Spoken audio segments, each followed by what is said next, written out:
এটা আমাদের গল্প আসলে এত বড় সাকসেস হয়ে উঠবে সেটা আমরা নিজেও কল্পনা করতে পারিনি, but it's a big success, it's a huge success for all of us, পুরো টিমের জন্য, অডিয়েন্সের জন্য। অ্যান্ড আজকে আমরা ফাইনালি সাকসেস পার্টি সেলিব্রেট করতে যাচ্ছি। সো সায়রা তো এখন আমাকে সবাই সায়রা বলে ডাকে, যেখানেই যাই, বড় থেকে ছোট করে, মানে ছোট সবাই সায়রা ডাকে এবং সবাই অনেক প্রশংসা করে। সো সায়রা হয়ে উঠেছি আপনাদের ভালোবাসায়, আপনাদের দোয়ায়।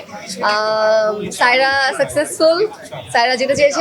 আমার মনে হয় যে লাস্ট যে এপিসোডটাতে আমার যে পারফরমেন্সটা, ওটা নিয়ে আমি অনেক প্রশংসা পেয়েছি। সো ফার্স্টে যে গালিগুলো খেয়েছি, লাস্টে সেটা শোধবোধ হয়ে গেছে। এটা আমাদের গল্প ব্যাপক সাড়া ফেলেছে। আপনার কাছে কি মনে হয় নাটকে ভিন্ন এমন কি রয়েছে যে এটা ব্যাপক সাড়া ফেলেছে? এটা আমাদের গল্প আসলে ভাইয়া কথা বলবো। আরে আমরা একটু চুপ থাকি না ভাই।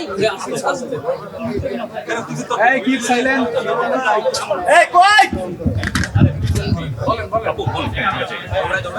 এটা আমাদের গল্প, আমার মনে হয় গল্পের প্লট।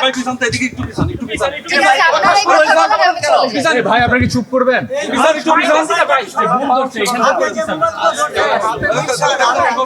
আমি তো ভুল করবো ভাই।